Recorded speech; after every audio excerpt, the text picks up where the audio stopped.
Hi, my name is Maggie Parkinson. I'm a member of Aamjiwnaang First Nation and I'm 22 years old. I am currently in my first year of medical school at Western University. This past June, I just graduated from my bachelor's in health science, which was a 4-year degree, and that was also at Western. My extracurriculars and hobbies, I'm really interested in any kind of activity that fosters a sense of community or works on advocacy.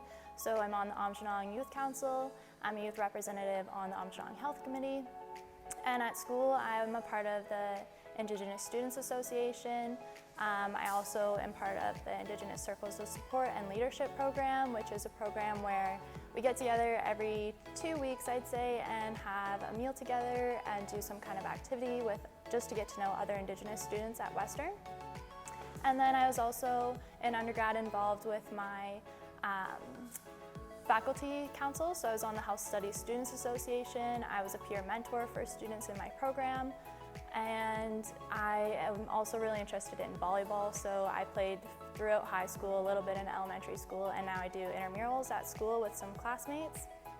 And this year in medical school, still kind of just getting adjusted and getting my footing, but I just joined the Indigenous Health Advocacy group, so I'm really excited to see what we're going to do with that group, and I'm hoping that we can also collaborate with the Indigenous Students Association for undergrads.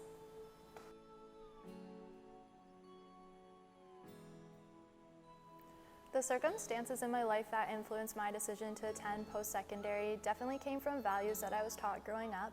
My mom really stressed how important school is and how lucky we are to have the opportunity to attend school. So with that opportunity to attend school, we need to work really hard. So I think I definitely took that with me through elementary and high school, and then kept those values within me when it came to make the decision to attend post-secondary. I also knew that I wanted to become a doctor, and I knew the route to get there included a lot of post-secondary schools, so I kind of just always knew that that was the route I was going to take.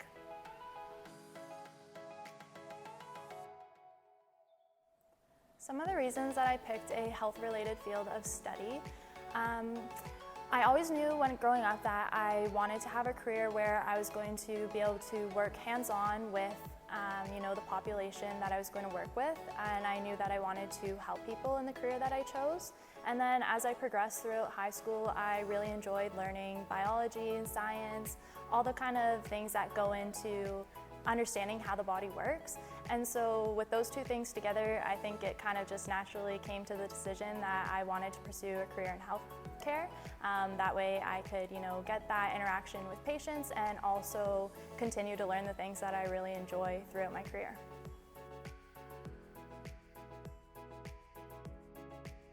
My greatest challenge in post-secondary came from the transition from high school to first year university. I had a really difficult time with that transition. It was hard leaving home and going to live on my own. It was hard adjusting to the workload from high school to first year university. You go from 4 courses to 5 courses, with each course having much more work to do than what I experienced in high school. I was really close to my family, so moving from home to living on my own, I was really homesick. I wasn't happy at school. I didn't want to be there. I honestly didn't think I was going to make it through the year. I thought that I was going to, either have to take a break or change my route of study because I just was not functioning well at school. I wasn't coping with the transition well.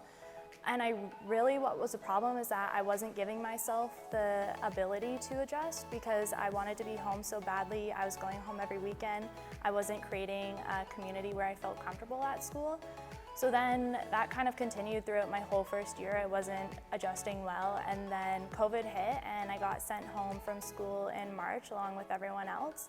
And then in second year, everything was online again. So that kind of really helped me though, because I had the opportunity to go back and forth from London and Sarnia as I pleased. I didn't feel pressure to be in either spot, so that kind of really helped me transition well because I had great roommates at school, but I was also able to come home when I needed. And then in third year, I knew that school was going to be back back in person. So I didn't have that option to go back and forth as I wanted. And I knew that I needed to make a change where I was going to feel comfortable at school. So I really worked on creating a sense of community and, a space where I felt happy at school. I got involved with the Indigenous Students Center and I spent a lot of time there. I ended up joining the Indigenous Students Association, the Indigenous Circles of Support and Leadership program as well. And through those programs, I found a great sense of community. I made a lot of friends that, people that I'm still friends with today. And so that just really helped me have that sense of community at school. I was used to having that in high school when I did a lot of extracurriculars and sports, so I knew that I needed to create that same kind of environment for myself once I got to school. And so overcoming that challenge, I think it was just really about finding strategies that worked for me to get through it. It didn't feel like that was going to pass the times where it felt really hard in first year, but it does pass. So just know, like, when you're going through a hard times, they pass, and there's lots of resources and things that you can access to help you get through those times.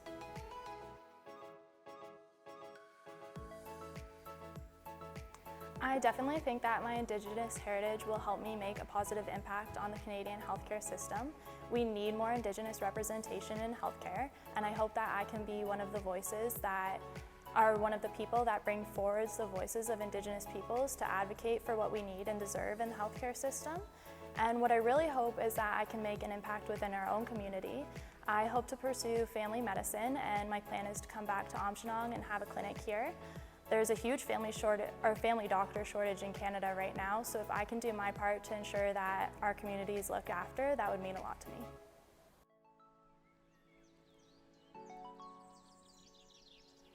One of my favorite memories from my time in post-secondary is with the Indigenous Students Association. This past April we held a powwow, and the Indigenous Students Association planned everything and did all the organizing for it, so that was a huge job. But it was really fun to work with the team and get to know everyone better. We made ribbon skirts before the powwow, and we had lots of meetings on logistics of how to run the powwow. And then the day came for the powwow. Pretty much everything went wrong that could have. We didn't have enough chairs. We thought we were going to. We didn't have a speaker system when we thought we were going to. Just problem after problem. But it was really fun to work with the team and work on that problem solving throughout the day, and it was a great experience for us all to just work together and have a great day. The event ended up going smoothly after the morning, and we had great reviews, so that was a really fun time for me in post-secondary.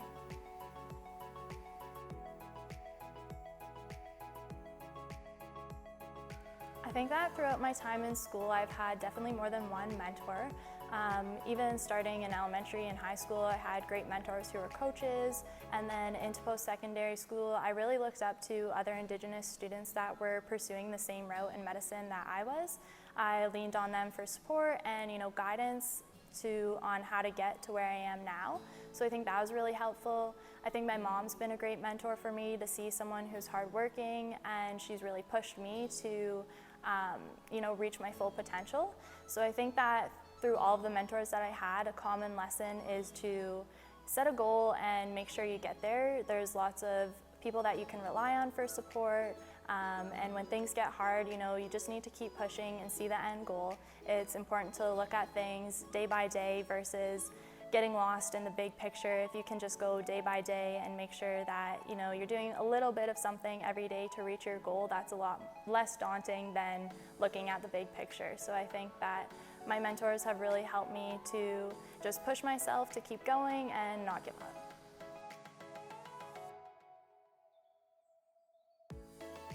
The advice that I have for Aamjiwnaang youth is to find your passion and follow it. I think it's really important to set goals and work on reaching them. And as I've talked about today, I've had a few barriers and had times where I didn't think I was going to reach my goals, but it's really important to just keep pushing even when it feels like you're not going to get there. As I said, it's good to look at things day by day versus getting lost in the big picture, and I think that's my advice to Aamjiwnaang youth, is to find that thing that you're passionate about, set the goal for where you want to see yourself in the future, and just continuously work there until you get to it. Aamjiwnaang has a lot of great resources to help you reach those goals, so utilize those and lean on friends and family for support, and you'll get there.